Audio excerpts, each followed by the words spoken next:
I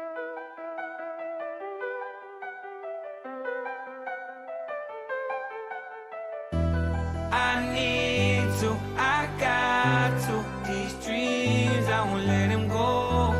These faces don't faze me. I'ma get it on my own. Cause I ain't never asked for no help. I just did it by myself. Can't nobody tell me no, no, no. And they ain't gotta love you. Long as you just love you, you gon' be alright on your own. Straight up the dome. What it do, what it was. This is Off the Dome, little cuz. What? I've been thinking about that one all day, just to spice it up. Ladies and gentlemen, welcome to the Off the Dome Sports Podcast, your favorite sports podcast where two sports lovers sit and give their hot takes. Off the Dome. I am Redfish. And I am Mustang. And we will be steering this ship today. Shout out to Ezzy for that intro song. It is called Off the Dome. Listen to him on Spotify, EZZI. That is Ezzy on Spotify. If you're listening into us right now, that probably means you're on newrockradio.us, and we want to thank you not only for listening to us on New Rock Radio, but 24/7. New Rock Radio streaming the best and your favorite rock music, local, national, classic rock, new rock, doesn't matter. It's on newrockradio.us. Also tune into newcountryradio.us. I'm a big country music guy. I'm going to see a country music concert tomorrow night. So make sure to tune into newcountryradio.us. Are you now? I am. Cody Johnson. That's my boy. Best in the game right now, in my opinion. Also, make sure to check us out on Facebook. We have our own accounts, Off the Dome Sports Podcast, on Facebook and YouTube. That's how you can keep up with when we're having episodes, what time, and other news like that, as well as on Twitter at @off_the_dome pod. If you're just listening in on New Rock Radio, though, why don't you go ahead and give us a watch on Radio House Studios, Facebook, YouTube, and Twitch, all three of those platforms. You can watch us live, saying hi to the camera. Before we head to the sports, we want to thank some of our sponsors. First up, we got Petra Restaurant and Lounge, as you can see right there. Petra, one of the best dining experiences in the area. Not only a great restaurant with a great sit-down spot, but also a great lounge to just sit back and chillax. Occasional live music in there, one of the best wine selections in the area, as well as a great catering menu. So if you can't make it in, go ahead and give them a call and get them to cater your event. You can find that number 985-359-8888, or go ahead and check them out at 1036 West Airline Highway. We also want to thank Fatty's Restaurant in Garyville. If y'all have listened to us before, we've talked about Fatty's many a time. We love Fatty's in Garyville. On Museum Street, got a great atmosphere, some great food, and the occasional live music. Byron's known to play there once or twice. Yeah. Great times there, always. Yeah, go ahead and check out Fatty's. Some of the best fish in the area, in my opinion. I absolutely love their fish and shrimp. Go ahead and find Fatty's in Garyville on Museum Street, or go ahead and check them out on Facebook to keep up with their daily specials. We also want to thank Big Chiefs AC and Heating in Gramercy. Give them a call for all your AC and heating needs, 985-359-0419. Once again, thank you to Big Chiefs for being a friend of not only the Off the Dome Sports Podcast, but a friend of New Rock Radio. Getting into some sports. The most important thing going on right now in sport ball is, of course, the NFL playoffs. Big weekend this past weekend. Wild card weekend, first round of the playoffs. Super wild card weekend. Super wild card weekend. And it did not disappoint. Not at all. It was indeed very super. Yeah, I felt like every game was close except one. Except for the first game. We're going to go game by game, and the first one was the only one that wasn't really close. But it was close until the fourth quarter. Yeah, the first half was pretty close, but 49ers started to run away with it. Yep, of course, we're talking half. about the 49ers versus the Seahawks. That was the 2 versus 7 seed on the NFC side of the bracket. 49ers pulled out the win at 41-23, so 18-point deficit. But at halftime, Seahawks were up 17-16. It was really the second half where Brock Purdy and that 49ers offense came alive, and that 49ers defense only allowed 6 points. Yeah, I mean, it was just a dominant performance on both sides of the ball down in San Francisco. And I'm looking forward to that for them to continue that streak. Yeah, 49ers are looking very, very good right now. I had my doubts going into the playoffs about Brock Purdy, and in the first half, my doubts remained because he went like 9 for 19, 100 yards, like just didn't look good in the first half. And then somehow in the second half, he went back to looking how he looked in the regular season, ended up 18 for 30 for 332 and 3 touchdowns, as well as rushing for 1. Yeah. So, I mean, Brock Purdy he's him. He's Mr. Relevant. Yeah, right now. absolutely. Mr. Irrelevant turned into Mr. Relevant. Who would have thought a last pick of the draft would have turn around a season like this, especially for a team who's 13-4 and one of the hottest teams in football. Especially with a team who had 2 quarterbacks above him starting the season. Yeah, I mean, he was not expected to take a single snap this year. Trey Lance, he's expected to be the starter, gets hurt in, I think it was week 1 or week 2. And then you have Jimmy Garoppolo, who, he wasn't even supposed to be on the 49ers due to his whole contract situation, but yet that's where he ends up. And he ends up playing, a good bit of the season, gets hurt. Brock Purdy comes in for the last, I think, 7 games, and they go undefeated over that stretch and make it to the 2nd seed in the playoffs. But we can't forget about the Seahawks. They had a really good first half, of course. DK Metcalf had a great day. Oh, yeah. 10 receptions, 136 yards, and 2 touchdowns. He was dominating the 49ers defense in the first half against Charvarius Ward, who has taken a big step up this past season from where he used to be when he was with the Kansas City Chiefs. But wasn't enough to get it done. They end up dropping by 18. Final thoughts on the Seahawks season? Well, definitely if you're a Seattle fan, you have to look at this season as a win. I mean, coming into the season, everybody was looking down on Geno Smith, saying that this offense wasn't going to be productive. And it turns out it was the most productive thing on the team. Their defense was still, I'd say they were on par, if not a little bit above par. Tariq Woolen, rookie, also stepped up majorly for this team. But if I'm a Seattle fan, I'm holding my head up high after this season, and I'm looking forward to the future of this team. Yeah, I mean, absolutely. You can't hate on anything that happened in Seattle this year. Before the year, they were looked at as one of those teams who's like gonna go for a top 5 pick. They're like, Geno Smith, he's not supposed to be that good. He's a journeyman quarterback who's never really started steadily anywhere. They had Drew Lock as the backup. They had that quarterback competition.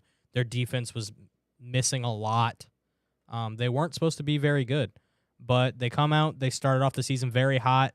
Stayed good enough to make the playoffs. And like you said, if you're a Seattle fan, you have to count this as a win of a season. They looked way better than they were supposed to.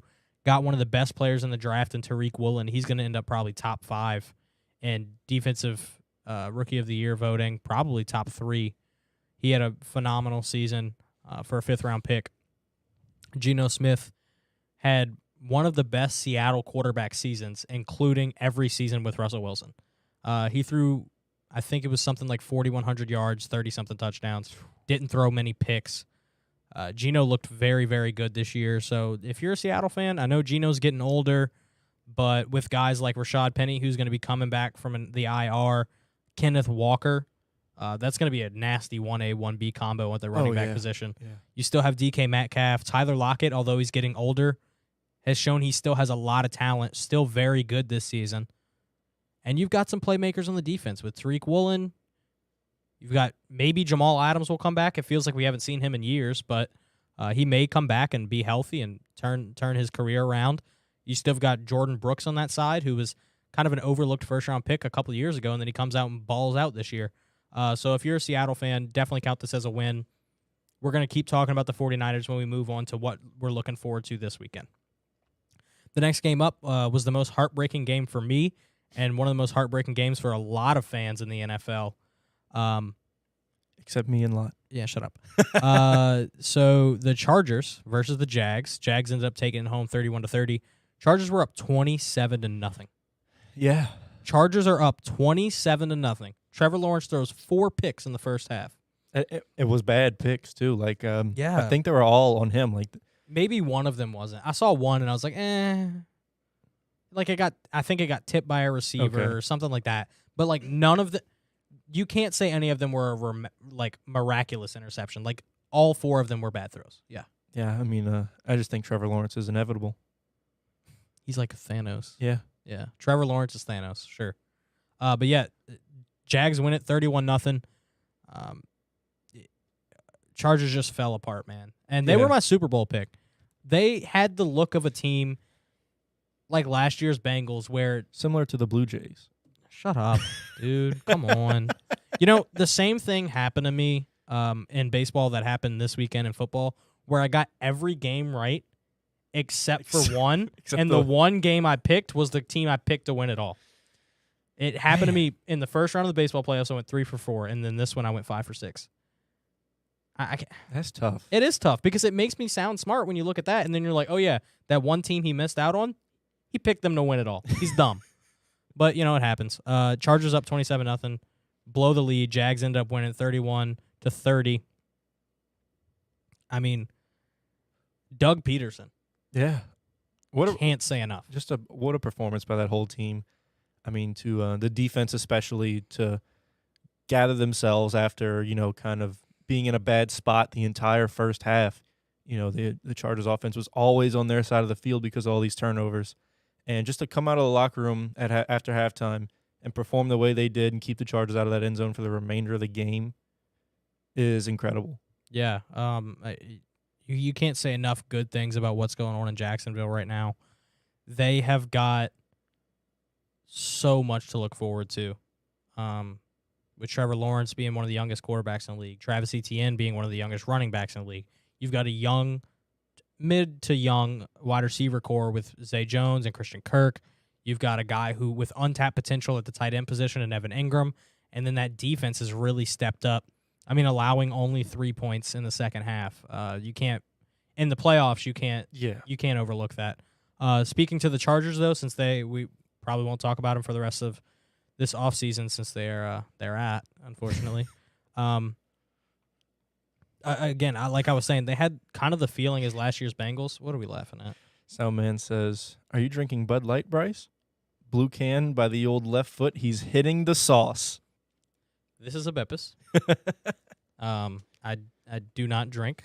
I do enjoy a good Pepsi though. So, shout out to Soundman. But yeah, this Chargers team really disappointed me. Like I was saying, they had the feel of last year's Bengals team where they're a super young team with untapped potential. You don't know what they're going to do, but they just seem to win games.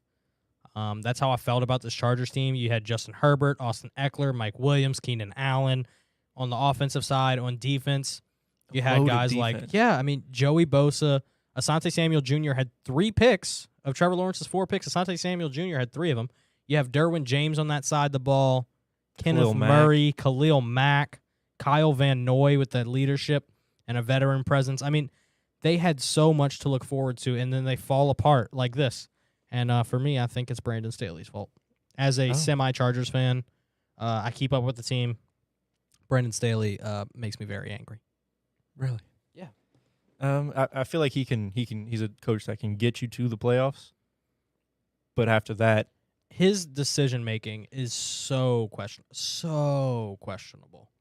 Like his time decision making, his play calling, like that was kind of his thing last season too, though, if you remember in that Raiders game where he decided to go for it on like 4th and 5 at his own 23 with the playoffs on the line. Like he just makes weird decisions, and I don't know. Like I think it was kind of that McVay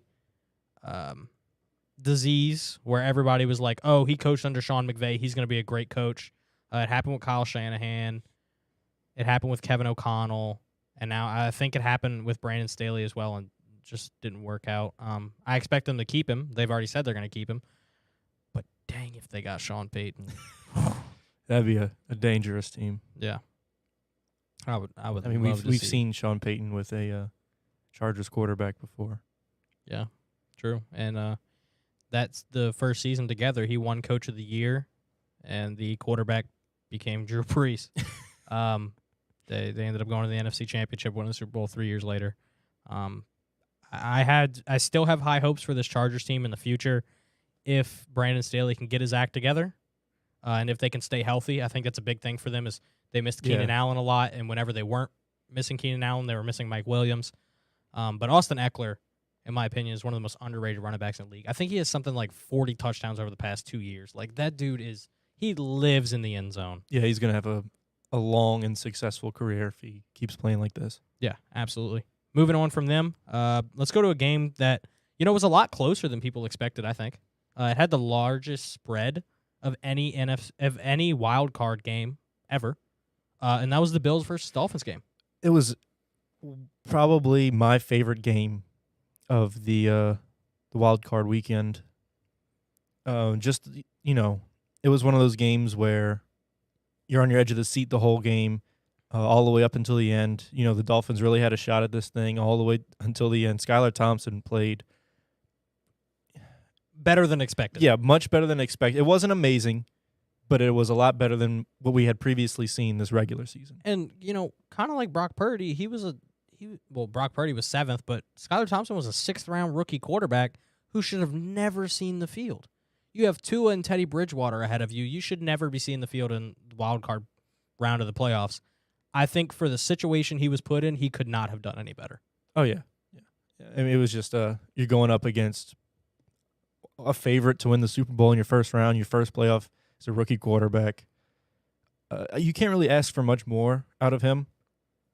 But all in all, just like the Seahawks, I see this as a win for the Dolphins season.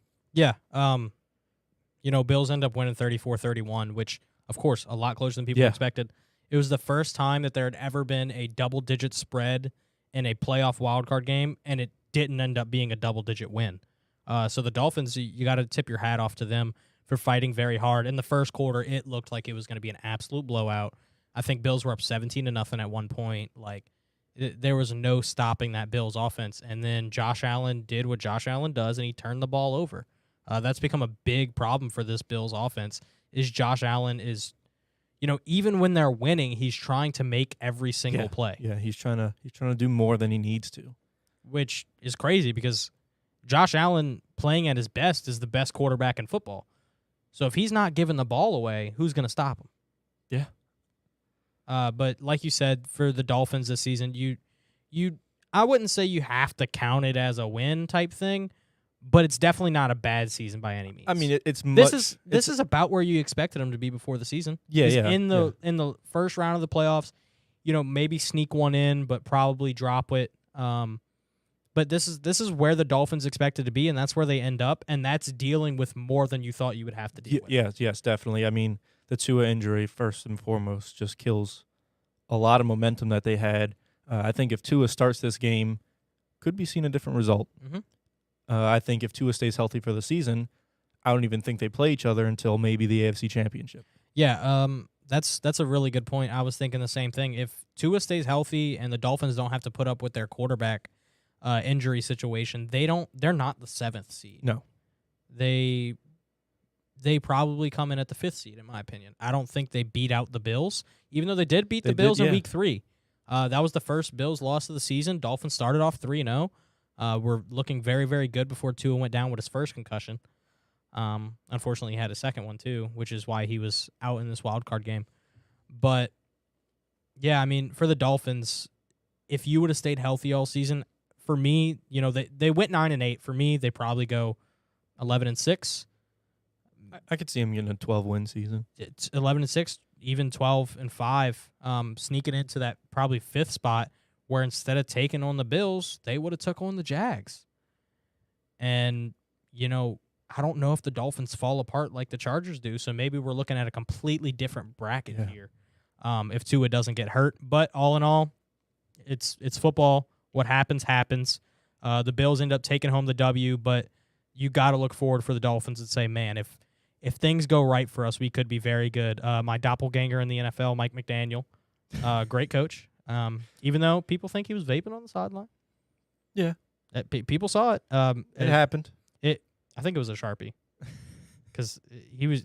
I don't think he was vaping on the sideline. I mean, We'll he would be the kind of... We'll have to check the VAR, but however, I did not see any smoke. I didn't see any smoke. Although it was cold, so if there was smoke, he could have passed it off for, oh, no, bro, that's just my breath. Yeah, it's cold outside. We'll have to breathing see. hot air turns. We'll have to see. But, shout out to the Dolphins. I think, although you can't say, oh, this is a win of a season, we had a great year, even though you made the playoffs, you got where you expected to be. It's not like you fell behind expectations. Yeah, that's what I'm saying. I mean, it's a big improvement from the previous season. Yeah, the previous season, they ended up like one game out of the playoffs because they ended up winning like 7 straight to end the year. Their defense really stepped up last year. But you didn't expect them to do what they did this year. Correct. Based off of that. So, shout out to the Dolphins. I think we'll see them probably in the playoffs next year too. Yeah. Oh, Probably which, as like a 5th seed. yeah, I mean, I think they can be much better. A Man, game the that AFC's stacked. the AFC is very good, very good. The NFC not so much. We've fallen apart. Especially like this next game. If Rebo's watching, do you know if Rebo's watching? Oh, he is. Him and Soundman are going back and forth about another game. Is it the one I'm about to talk about? I believe so. Okay, so the boys in blue and white versus the boys in purple and gold. Yes. Purple and gold, oh, LSU? No. It was Reese's, specifically Reese's Minnesota Vikings. Yeah, he said, not looking forward to the Vikings segment.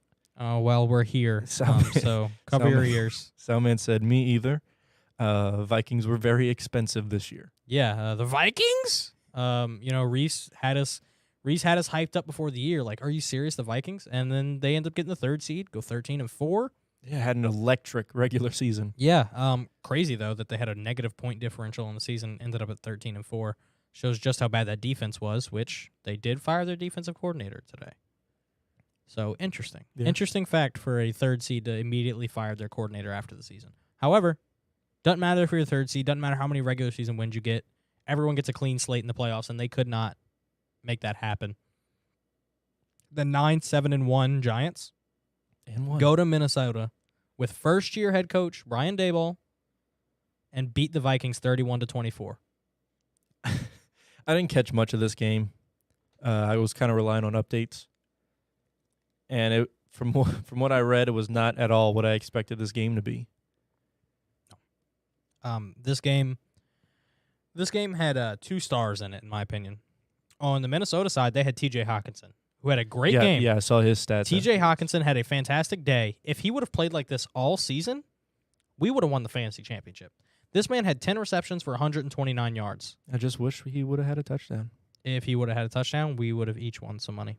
Like $80. I think it's like 66 for me because you bet a little bit more than I did.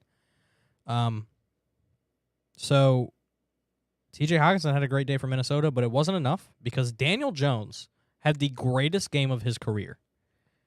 Daniel Jones threw 24 for 35 for 301 yards and 2 passing touchdowns while also rushing for 17 carries, 78 yards, and a rushing touchdown.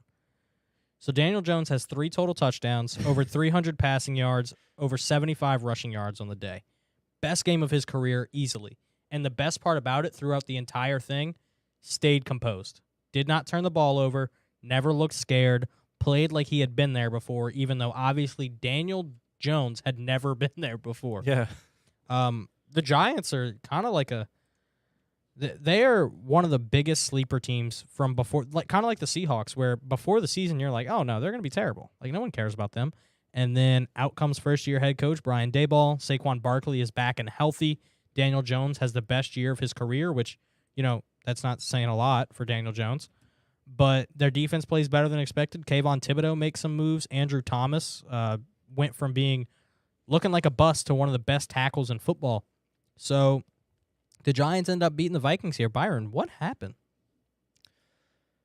I mean, yeah, it's a tough game. I think the Vikings defense, like I had said before, was gonna let them down a little bit, which it did, according to Daniel Jones's stat line. Obviously, yeah. Which I really didn't expect. I mean, if I thought the Giants were gonna win, I would say it would have been through Saquon Barkley. Which he had a great day. He did. He had two touchdowns on the ground. Wow. So I mean, the Giants just played really well.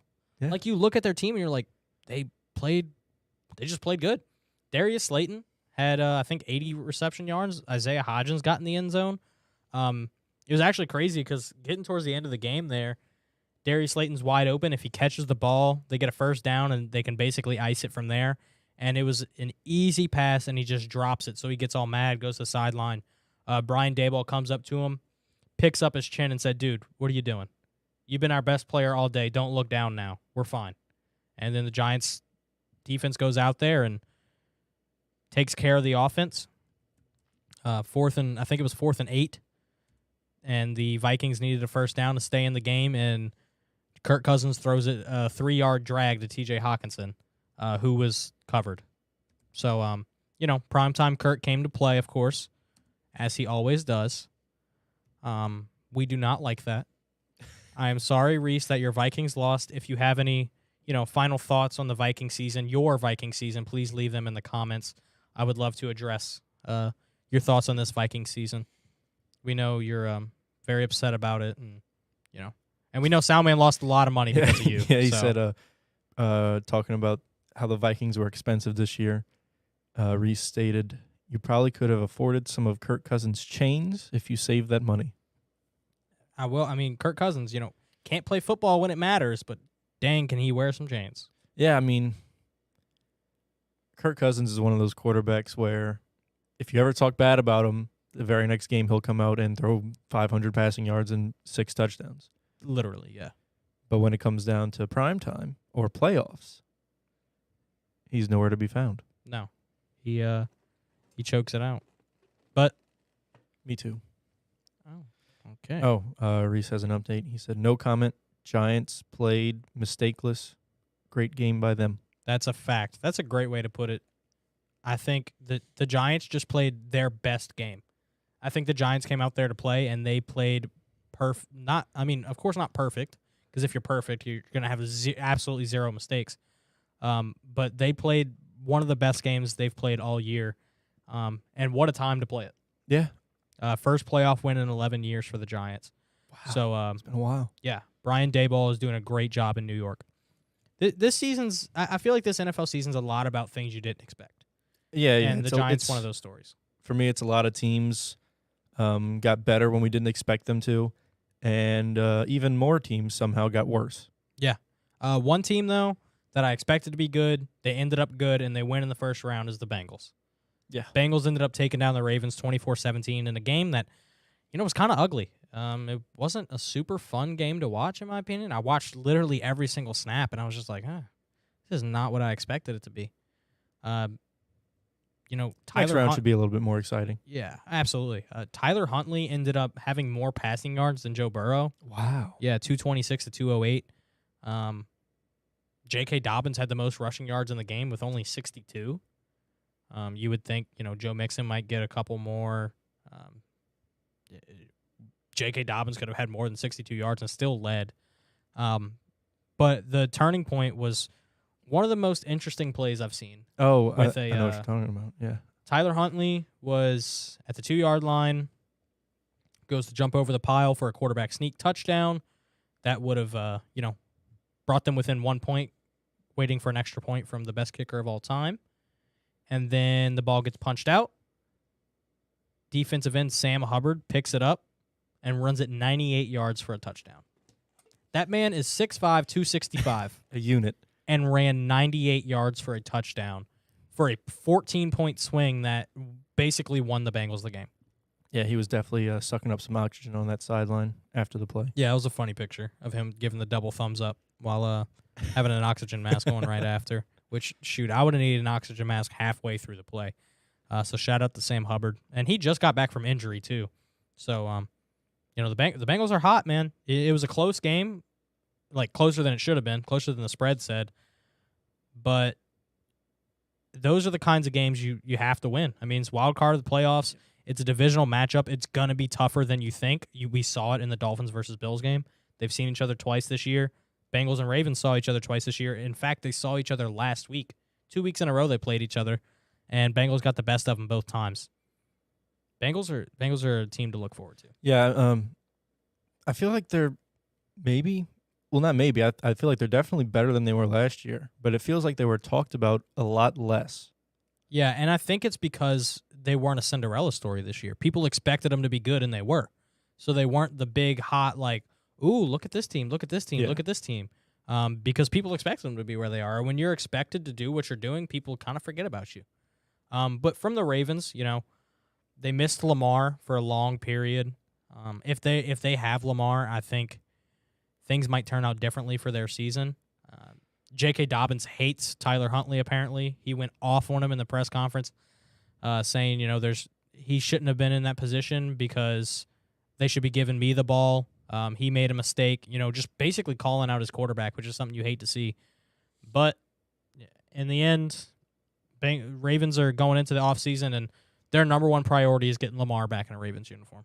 Yeah. I mean, I think you kind of have to after the type of season he had before the injury. He was just lighting it up. First In- 3 weeks of the season, he was MVP. on the ground, through the air. Tell you one thing. If they don't re-sign him, the city of Baltimore will riot. As they should. I know they said this morning they're working on a long-term extension, so hopefully they get that done. If they don't, they're going to have to franchise tag him. Like, you do not have a choice. There's no way you can let him walk for free. I hope he comes to New Orleans. Yeah, I would love that. But yeah, they're going to have to get Lamar's going to be back in a Ravens uniform next year. In my opinion, I think it's a foregone conclusion. Yeah. Whether it's long-term extension or franchise tag, he's going to be back in a Ravens uniform. But I kind of feel bad for him because this franchise it seems to be just kind of like treading water right now.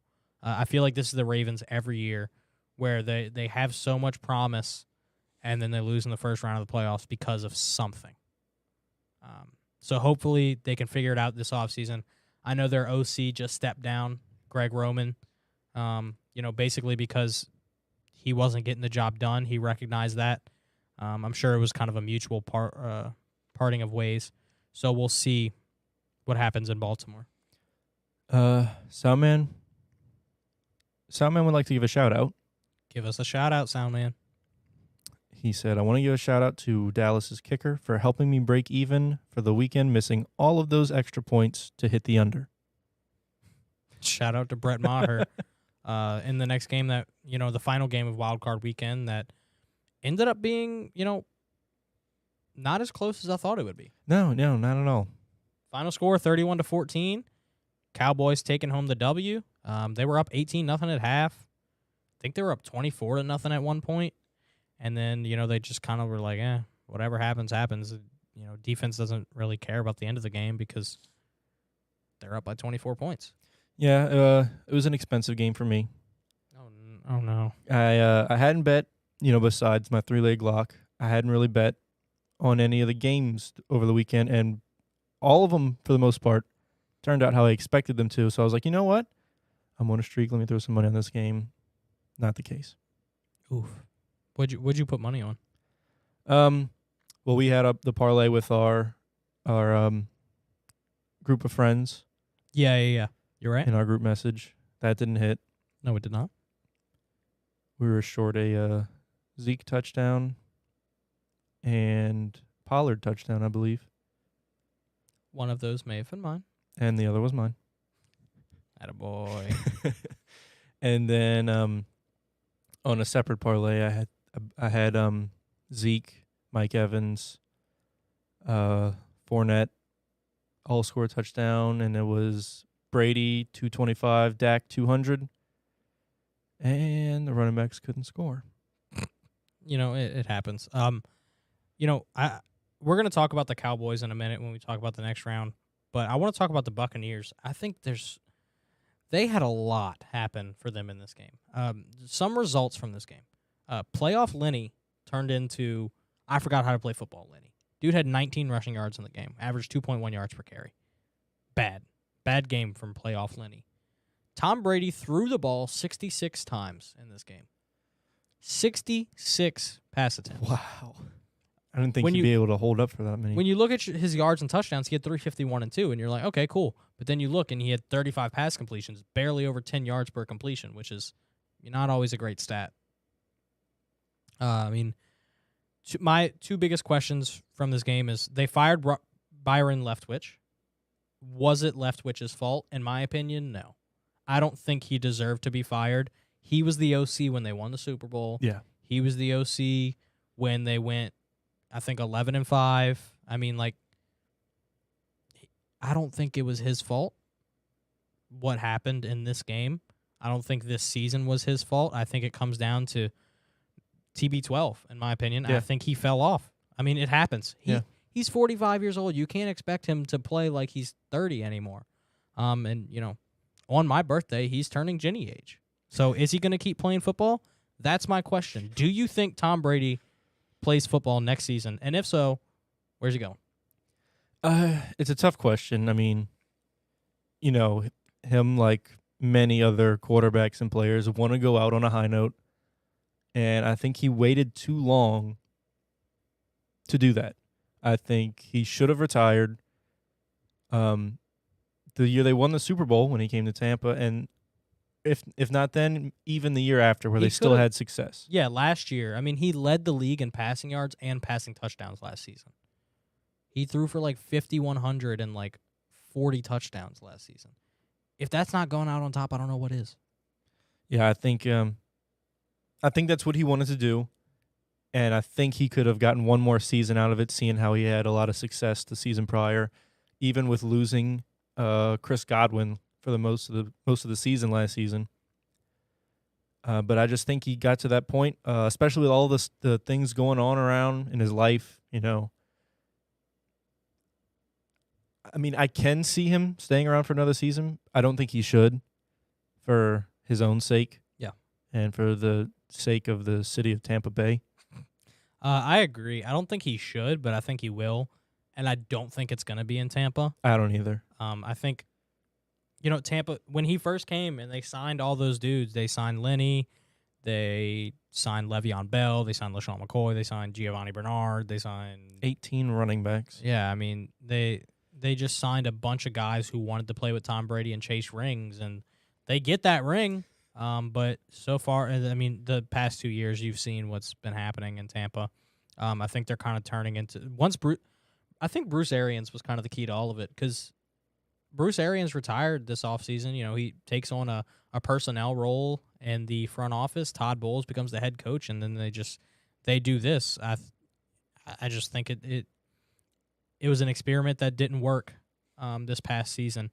So if Tom Brady does stick around and still play football, I think he'll end up in Vegas, and that's my personal opinion. I don't know for sure. A lot of weapons out there. Yeah, and there's even rumors he could go to the 49ers, which is mind-blowing that the 49ers could have another quarterback. That would be the deepest QB room in the league, without a doubt. But in my opinion, I think Tom Brady should retire. He's showing his age. It's time to, you're the GOAT. Just take it and leave. But he'll probably end up in Vegas next season. Yes, Lot. You are late, and we did already talk about your Jags. We did. And we're about to talk about them again, though. So go ahead and drop your comments in for this game, because we're moving on to the divisional round of the playoffs. This is our NFL episode. I mean, it's the NFL playoffs. We've got to talk about the NFL. Jags versus Chiefs is going to be the first game we see on Saturday at 3:30. It's going to be the first Chiefs game of this playoff, as they were the number 1 seed. What are you looking for in this Chiefs-Jags matchup? I'm honestly, I'm kind of looking toward a similar game as the last Jaguars game. However, I think the Chiefs can come out of halftime and put points on the board. I'm not saying it's going to be a blowout, but I do think it's a Chiefs win here. I don't think the Jaguars have hit that level yet to be able to compete with one of these teams in the playoffs when it counts. But, I mean, by all means, I'd love to see him win. Yeah, the current spread's at 8.5, over/under at 52.5. We haven't seen the Chiefs play this postseason yet. However, I feel like in the last few weeks of the regular season, they were barely skipping by. Yeah, that is true. They went into OT against the Texans. They barely beat a Denver Broncos team who was severely underperforming this season, and now they're taking on arguably the hottest team in football, and the Jacksonville Jaguars, a team that Lott has winning it all. Which, if we know anything about Lott, he knows a lot. So, I'm expecting it to be a really good game. I'll get into it when we do our betting part. I was gonna foreshadow something there, but Yeah. I'm gonna let it go. But yeah, I think the Chiefs should win. They should win by all means. There's no reason Kansas City should lose this game. They are healthy. You look at almost every level, and they're better, except for maybe the running back position. Although they do have Clyde coming back, so they have the 3-headed monster again of Clyde, Jerick McKinnon, and Isaiah Pacheco, which seems like a weird 3-headed monster considering it's like 3 guys who aren't like star names, but they complement each other well, and they all play very sound football. Jerick McKinnon has been on a tear to end the season. He had a touchdown, I think, in 6 straight games or something. Isaiah Pacheco has been great for a late-round running back, and then Clyde's coming back healthy. So Chiefs should win this game. I think they will win this game. But, if Lott has anything to say about it, the Jags will take this one home. Yeah, he said the Chiefs just don't have the guts. They don't have the guts. I mean, I think if it weren't in Arrowhead, I could see the Jags edging this one out. But because Arrowhead's a real tough place to play, I'm going to have the Chiefs winning this one. Yeah, absolutely. Arrowhead's one of the loudest stadiums, and they're going to be rocking with Mahomes and the boys. Next game up, Saturday night, 7:15 on Fox. We're looking at Eagles versus Giants. Again, a number 1 seed, team we haven't seen in this playoffs yet.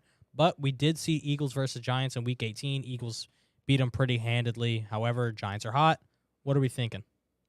I think it'll be kind of a repeat of Week 18. I like the Giants when they played Minnesota.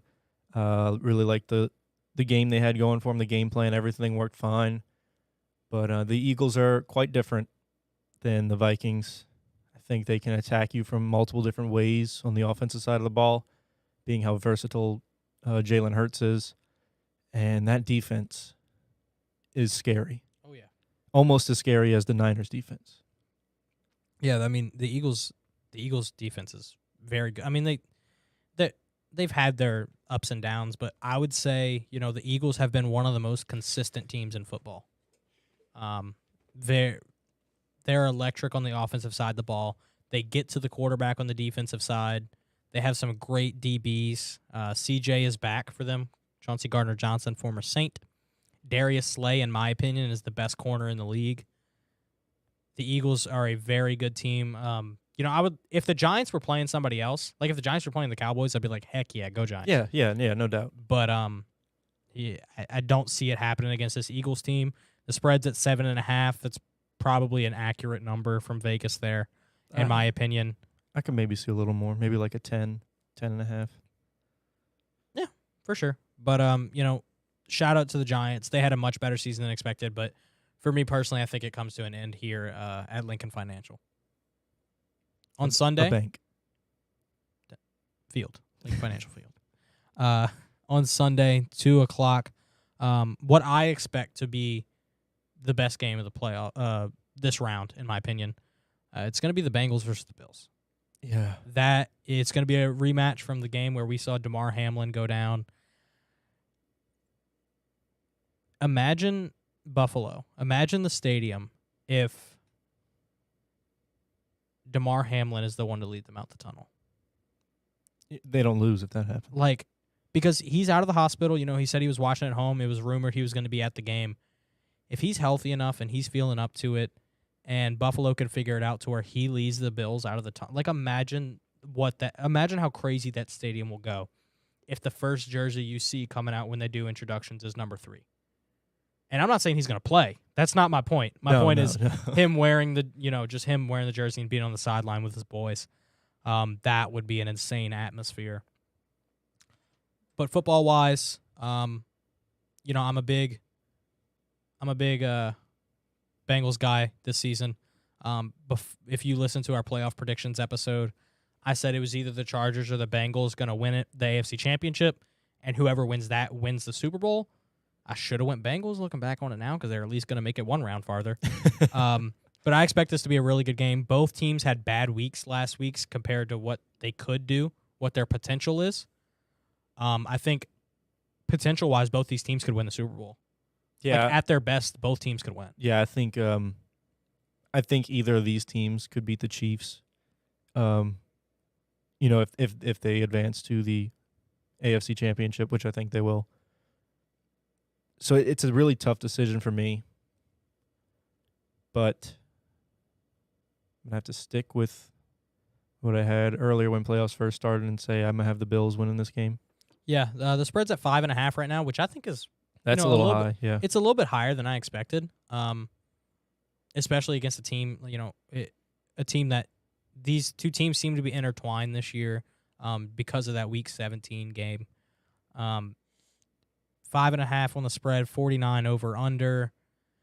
I think it's going to be a great game. but I'm gonna go ahead and roll with Joey B and the boys.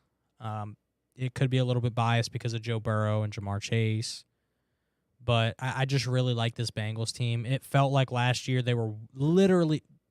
It didn't even feel like it. They literally were one play away from winning the Super Bowl. Yeah. One less And Eli Apple. One less Eli Apple blowing. One less Aaron Donald being the best defensive player of all time, One less burnt piece of toast. which he got burnt in that Ravens game. Multiple times. He was off the screen at one point while his receiver was doing this. Love to see that. How does but- he have a job? Yeah, he shouldn't. I really like this Bengals team. I think a lot of Saints fans Oh, yeah. are yeah. gravitating towards the Bengals. A lot of LSU fans, of course. It's kind of like a backup team, you know. We can fall back on them when the Saints suck, which we do. I mean, their phrases are very similar. Who day, who dat? Yeah, that kind of makes me angry sometimes, but I can get over it. I'm cheering for the Bengals, and I think they can pull it off against Buffalo. For me, it comes down to which quarterback do I trust more, because it's two of the best quarterbacks in the game, and Joe Burrow simply doesn't turn the ball over like Josh Allen does. So I'm gonna take the Bengals to win, and what I expect to be a very, very close and very good matchup. And then the final game of the divisional round, we have the Cowboys and the 49ers. They actually have the closest spread, with San Francisco expected at -4. What are we thinking in the Dallas versus San Fran game? I think, I haven't really agreed with most of the spreads, and this one I really don't agree with. Yeah, for me, the two Saturday games are like they're large spreads where you're like, in the playoffs, that's kind of crazy. I know for you think Philly should be favored by even more. For me, it's like I would expect it to be a little bit closer after what the Giants did last week. But for me, the two Sunday games are a lot closer than I expect. So it's kind of like a weird parallel there. I wouldn't expect San Fran to only be 4-point favorites. Yeah, that. I didn't like what I saw out of Dallas. I mean, I know they got the win. They played a pretty good game, but it just didn't feel like, they were really playing like they wanted to be there. Yeah, like not only that, It but felt like a lack of passion. I completely agree with that. And also from the standpoint of like, to me, it felt more like Tampa Bay lost Yes. than Dallas won, because like I feel like if Dallas plays anybody else last week, I don't know if they really. I mean, they might still win, but they don't blow them out by 17 like they did against Tampa. Tampa just looked so unbelievably bad. This is gonna be a defensive matchup though. Two of the best defenses in the league. Two of the most talented defenses in the league when you look at strictly just names too. Yeah. You've got Nick Bosa versus Micah Parsons. That's going to be a matchup to keep our eyes on which young edge rusher is going to get the edge, I guess you could say. Interesting choice of words. You got to go for it sometimes. Two offenses as well that have plenty of weapons. Dak Prescott and Brock Purdy at the quarterback positions. CeeDee Lamb, Deebo Samuel, Brandon Ayuk, Michael Gallup, Tony Pollard and Zeke versus Elijah Mitchell and CMC. I mean, a lot of parallels between these two teams, in my opinion. And Cowboys 49ers, one of the most storied matchups. I mean, that basically ruled the NFC Championship in the 90s. These two teams, I feel like, I don't know this, I can't tell you off the top of my head, but just guessing, they probably made 6 or 7 Super Bowls between these two on the NFC side in the 90s. So kind of an old school football matchup where it's a lot of running and a lot of defense. Who are you taking, though, to win this one? I expect this game to be somewhat similar to the Niners game last week against the Seahawks, where it'll be close in the beginning, in the first half, and then we'll just see that the toll that Niners defense takes on an opposing offense. And they talked about it during that game. They said that offenses or teams that played the 49ers the week after they played them lost. They were 0-17. That's a was the crazy record stat. for teams, after they played the 49ers. That's so weird. Like, that's such an odd stat, but it's like, oh, Yeah, I it mean, makes you think. It just shows you how physical they are. Yeah. And I think when it comes down to playoffs, you're even a bit more physical. Yeah. Starting to wear their opponent down even sooner than, the next game. Right. And I think it takes a toll on this Dallas team. And I think it'll be pretty much a mirror match of the last game, except maybe I don't see Dallas scoring as much in the first half. I think it'll be a more defensive game in the first half, and then the second half I could see the 49ers kind of growing that lead to win the game. Yeah, I'll agree with you. I think San Fran's going to take this one home. For me, like you said, it comes down to defenses. That's what it is. It's a defensive matchup, and that 49ers defense is going to take a toll on Dak Prescott, who we have seen make many a mistake this season. And Brock Purdy's playing well. This will be the best defense I think he's played yet. But for me, that 49ers defense is just, the old adage, defense wins championships, and we're going to see if that's true. But I think defense will win this game, and the 49ers are just too good, in my opinion.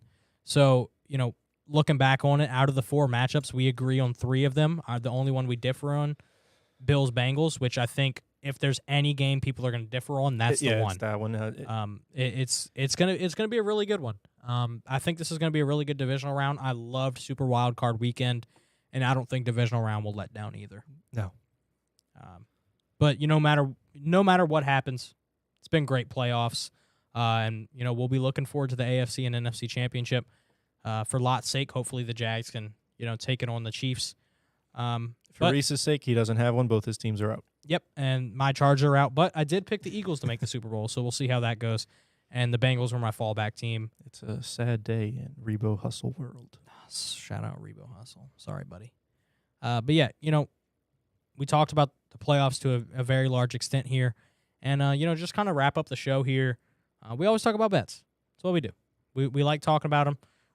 I'm not going to say we're good. Mookie bets. Shut up, man. Yeah, I thought we were having a good day until now. We are having a good day. No, we were. We still are. Okay, buddy. But yeah, I'm not saying we're good or bad at betting. I wouldn't put us into either category really, but we just enjoy talking about it and just seeing how it works. Soundman, however, great better. Great better. Unless he tells you to bet on the Vikings, then don't do it ever. Never bet on the Vikings. Reese likes them, so I'm automatically out. And then Soundman even doesn't want to bet on him. If Soundman doesn't want to bet on him, neither do I. But like Byron kind of alluded to earlier, we did a 3-leg lock last week. We did it in week 18, and we hit. And then we did it in Wild Card Weekend, and you hit. I did not, unfortunately. I missed out on the Bills spread because that game was a lot closer than it should have been. I hit my other 2, didn't hit my Bills spread because it was at 13.5. I mean, that was so obvious. Why did I think the Bills would win by 14 points? That's a big number in the playoffs. It happens, But we're gonna do another 3-leg lock for this weekend. We've only got 4 games going on, so not a ton to pick from here. But we'll see what we got. Since you are the hotter better right now as far as the show goes, go ahead and give us your 3-leg lock. Okay, so the week 18 and first round of the playoffs, my bets were pretty similar. They were both, all 3 of the legs were money lines. So I'm an idiot because I'm deferring from that to try and get a little better odds. Of course. You take what works and you don't do it. Correct. Smart. Yeah.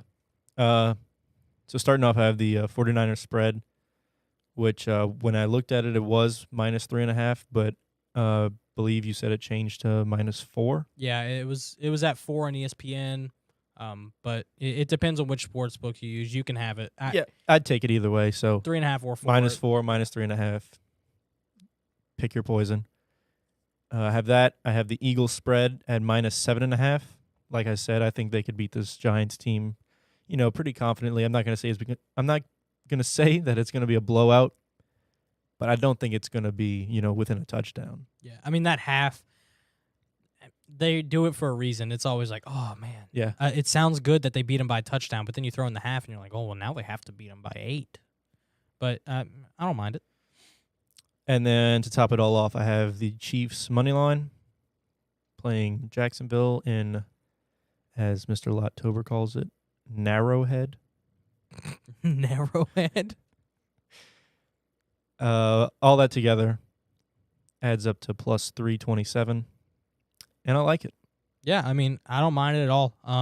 I definitely agree with the 49ers spread. I think the 49ers probably win that game by at least a touchdown. And there's a reason that I didn't put the Bengals or the Bills on here because I don't want to touch that game. Yeah, Because I could see either team winning by 20. fair enough. Fair enough. I like your parlay. I might throw money on your parlay for fun. Hell yeah, you will. Okay. Don't get so confident, bud. You said you didn't want to touch the Bengals versus Bills game. That's kind of how I felt with the Eagles-Giants game. Because if the Giants play like they did against the Vikings, who's to say the Giants can't win? And we've seen the Eagles be bad, but also the Eagles can be the best team in football. So I don't know where to go there. Although I feel like the Eagles will win, the spread was kind of scary, and they had the second lowest money line on the weekend, so I didn't want to throw them in there. I was like, let me just stay away from that game. I'm going to go with some games that are a little bit more fun. Jags-Chiefs game. You took Chiefs money line, although I also think the Chiefs will win the game. I think the Jags can keep it within 8 points. The spread's at 8.5. I think the Jags can keep it within 8 if Trevor Lawrence plays well. We know the Chiefs' biggest weakness is the pass defense. So if Trevor Lawrence, can hand the ball off to Travis Etienne and, they can get the run going and they can play off a little play action to get Christian Kirk and Zay Jones open down the field, I think they keep it within 8 points. Bengals spread is my next bet at 5.5. I took them to win in my predictions. However, a spread is a much safer bet. So I'm going to go 5.5 on that one. I think the Bengals are definitely good enough to keep it within 5 points of the Bills, although 5's a weird number. I think they can figure it out. And then lastly, I went 49ers money line. You could have I could have went spread here, but for me, I think the 49ers are going to win, so I just threw the money line in there. Because, it could end up a field goal game. Who knows? But the odds on those 3 legs, Jag spread, Bengals spread, 49ers money line, that's at plus 454. So odds are a little bit higher than yours because yours is a little bit of a safer bet, in my opinion. Yours will most likely hit. I'm taking a risk on mine for sure. But I feel like it's a pretty good parlay to get you some money. Yeah, I liked the Jag spread at first glance, and then I thought back to their round 1 performance, 4 interceptions. I mean, if you even throw 2 interceptions. If you throw 2 interceptions against the Chiefs, you're losing by 30. That's fair. That's Trevor how I Lawrence feel. does have to play his best game. He has to play much better than he played last week. That's fair. And because I know the Chiefs can capitalize a lot more than what the Chargers did, and they could stay consistent throughout the whole game. So And that's why I didn't touch it. Yeah, and not only that, but you have to think about the coaching. I've already talked bad about Brandon Staley. They've got Andy Reid on the Chiefs sideline, so it's going to be hard to outcoach Andy Reid. But yeah, I like how our 2 bets, our parlays are quite opposite. Yeah. In that I have 2 spreads and a money line. Well, I also have 2 spreads. Both the spreads being, the betting favorite. Yep. And then you have also 2 spreads and a money line, with your 2 spreads being the underdog. Yeah. The road dog. There was an interesting bit about this weekend though.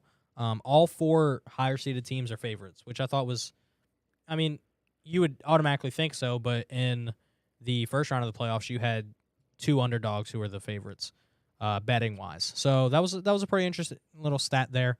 That they basically expect the 1 and 2 seed to make it to the AFC and NFC championship. But I heard through the grapevine that Soundman's got us a little bit of a parlay too. So why don't you go ahead and give us that one? He does. He sent me a little text with a screenshot of his bet, which you'll be a fan of. Okay. Me personally, I'm not, but what do I know? He's Soundman. He's the professional bettor. Professional bettor. He also has the Bengals spread at plus 5.5, and he tacked that on with the over 49. Which between these 2 teams, if it weren't playoffs, I'd bet that all day. Yeah. The over 49. I like it, man. I'm thinking, this game could end up being like a little 27-24. I'm thinking maybe even more than that. So 49's looking like a very low number for us here. Yeah, and you can combine those 2 to make a beautiful parlay with the odds of plus 264. All even numbers. Yeah, I like that bet from Soundman. You know what? I'm probably gonna throw like $10 on each of our parlays this weekend and see what happens. If they all hit, I'll be making a lot of money. If one of them hits, I'll make my money back. And if none of them hit, then I lost $30. Oh well. But last thing for the show here, one more betting thing. So right now, the betting favorite to be the number 1 overall pick in the 2023 NFL Draft is Bryce Young at -118. So people are assuming that either the Bears are going to trade Justin Fields or they're going to trade the number 1 pick to a team who wants a quarterback. First question, would you bet on Bryce Young to be the first overall pick? And second question, who would you bet to draft him? Okay, this is tough. A little bit to unpack here. But if you want first time one, to think, the first one I Okay. can. I don't think.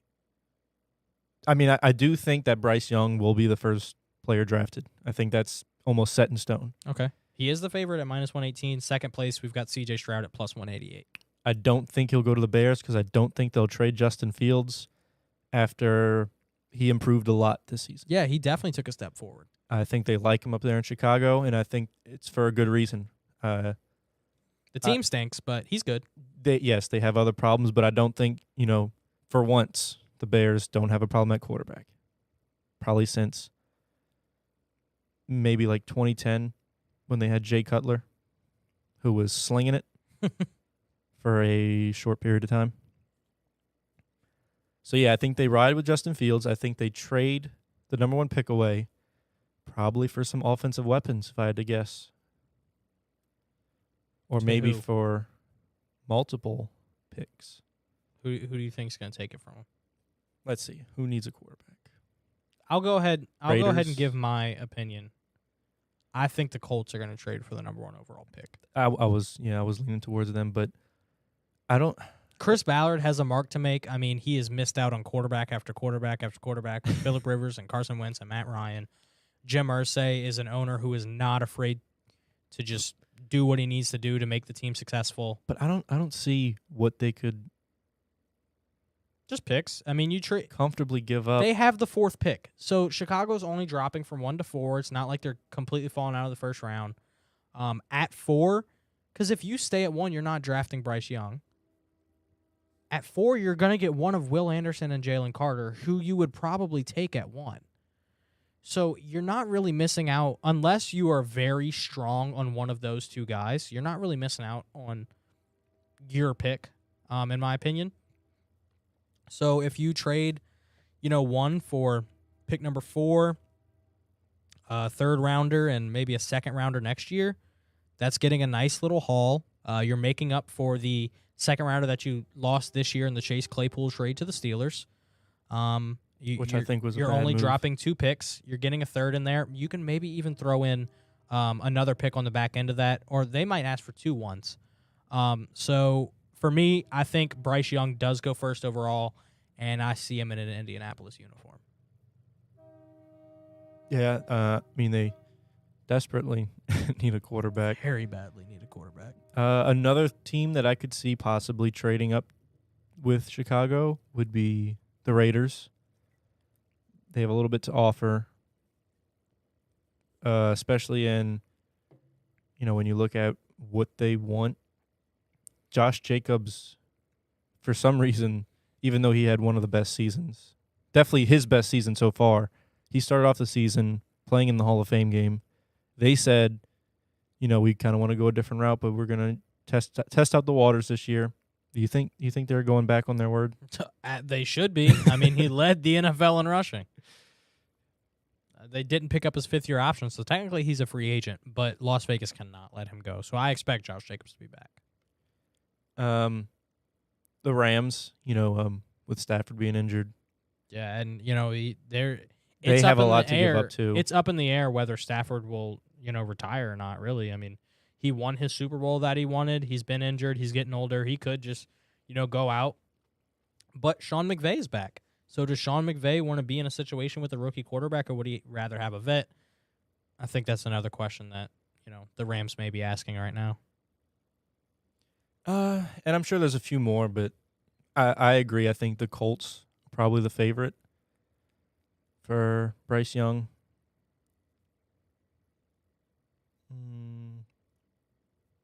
Yeah, I don't know. And so for me, it was either the Colts or the Texans could as well.